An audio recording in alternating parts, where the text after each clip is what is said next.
My name is Benjamin, and I'm a carpenter by profession. I'm a lover of music, and my Muslim friend says any music with instruments, it's not good. I want to know why it is so, or any explanation to that statement. The brother asked the question that his Muslim friends tell him that any music with instrument is not correct. Why? Our Prophet Muhammad ﷺ said he prohibited the use of musical instrument except the duff. The duff is, one side open drum. It's not a drum, it's a duffly. The reason is that when you play music, there are chances that you can get deviated, you get carried away. In poetry, etc., you get carried away. They start praising people and they go beyond the limits. So music takes you away many a times. You hear in the songs, pop songs, beat it, beat it. What does it mean? You don't understand, yet people are repeating it, correct? Funky town, what funky town? It doesn't have any meaning only. So when people hear music and they start singing, they say things which have no meaning and they enjoy. It takes you away from the worship of Allah subhanahu wa ta'ala. Takes you away from worship of Almighty God. That's the reason it is not allowed in Islam. Brother, but these are all minor issues. The main issue today we are discussing is about Almighty God. Do you believe there is one God? Yeah, I believe in one God. Do you believe Jesus is God? No. Very good. Do you believe Prophet Muhammad is a messenger of God? I believe he is the messenger of God. MashaAllah. So if you believe that there is no one worthy of worship except Almighty God, and you believe that Prophet Muhammad is a messenger of God, that means you are a Muslim. These are minor issues whether music is allowed or not. The main issue is that if you believe there is one God, and if you believe Prophet Muhammad is a messenger of God, you enter into the fold of Islam. Would you like to say it in Arabic? I came to ask questions. Please, can you let me finish my questions before? No, your question is, I already answered your question. Didn't I answer your question?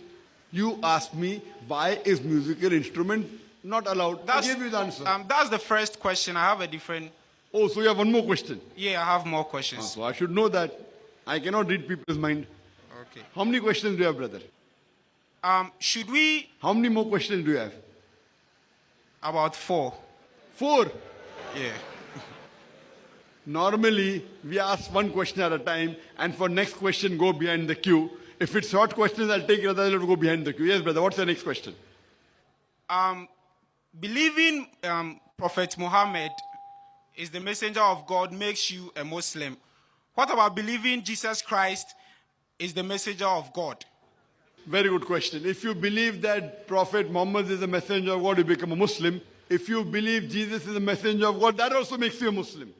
You cannot be a Muslim if you do not believe Jesus is the messenger of God. I told you earlier that Islam is the only non-Christian faith which makes it an article of faith to believe in Jesus Christ, peace be upon him. No Muslim is a Muslim if he does not believe in Jesus Christ, peace be upon him. We believe that he was one of the mightiest messengers of God. We believe that he was born miraculously without any intervention. We believe that he gave life to the dead with God's permission. We believe that he healed those born blind lepers with God's permission. The Muslim and the Christian are going together. But we do not believe he's God. So if you believe in all the messengers, Adam, Abraham, Ismail, Isaac, Moses, Jesus, Muhammad, peace be upon them all, then you become a Muslim. And we believe that Muhammad sallallahu alaihi wasallam, Prophet Muhammad, peace be upon him, is the last and final messenger.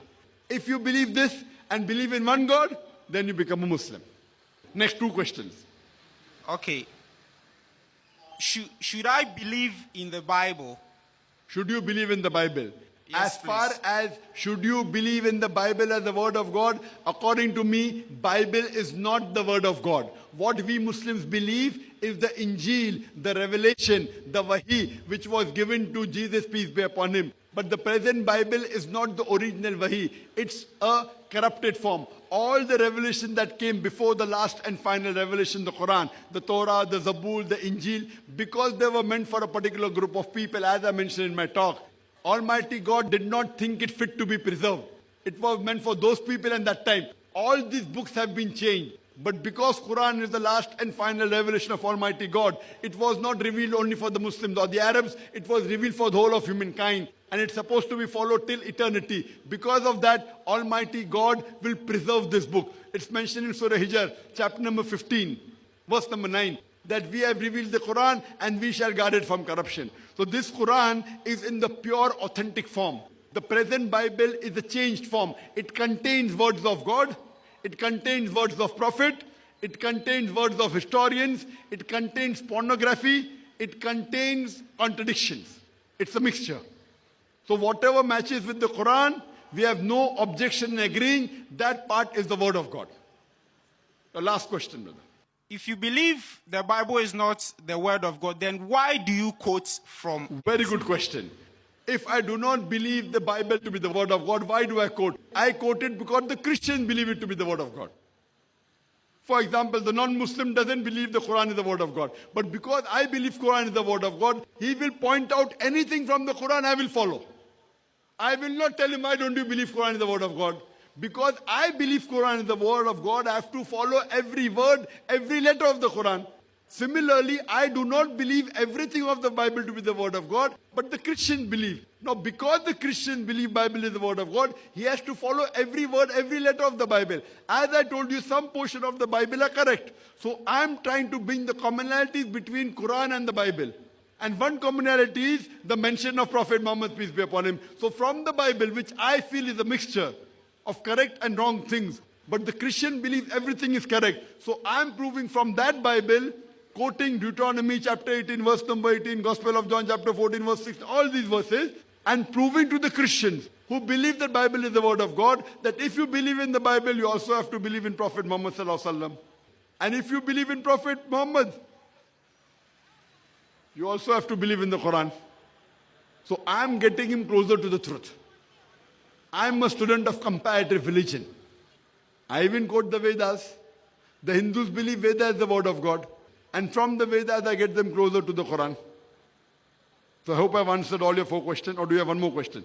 There are many questions, but I'll put it. No, but for now, you said there are 4 questions. When I asked you earlier, you said 4. Yeah, now you said many. But your basic 4 questions have been answered, correct? Yeah. And I asked you a question earlier, 2 questions. Do you believe that none worthy of worship except Allah? And you said yes. I said yes. Do you believe Prophet Muhammad as the messenger of Allah? I believe he's the messenger of Allah. Masha, that means you're a Muslim. So now, what I told you, if you agree that there is no one worthy of worship except Almighty God, Allah, and you believe Prophet Muhammad is the messenger of Allah, these are the minimum 2 requirements for a person to become a Muslim. The other things are later on. So if you believe in these 2 things, you become a Muslim. Would you like to say it in Arabic? Brother, would you like to say it in Arabic? No, I have to make more research. No, when you agree Prophet Muhammad is the messenger of God, khalas, the research, you can yet do more research, no problem. Even I study more and more about Prophet Muhammad. The more I study, the more I like. I keep on reading his seerah. 1 time, 2 time, 10 time, I love it.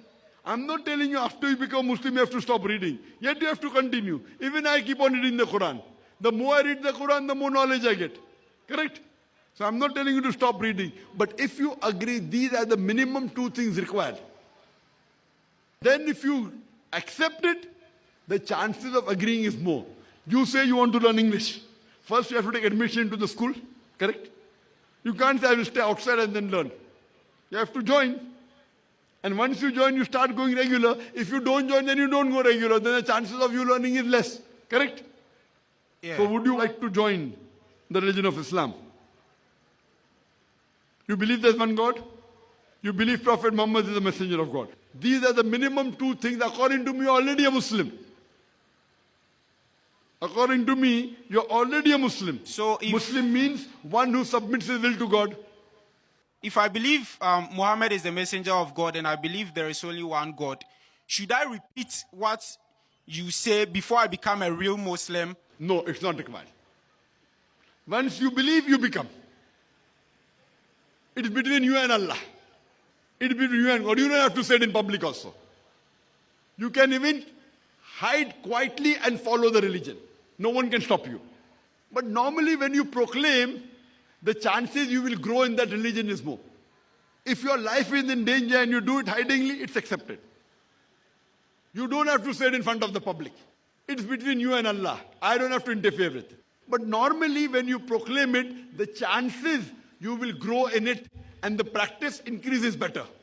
If you say, no, I don't want to proclaim it, no one can force you. Therefore I ask, is anyone forcing you? I ask that question. Forcing in Islam is prohibited. Allah says in the Quran in Surah Baqarah chapter 2 verse number 256, La ikrah fid deen. There is no compulsion in religion. Truth stands out clear from error. But it continues. If you hold the hand of Allah, He will take you from darkness to light. If you hold the hand of the Satan, he will take you from light to darkness.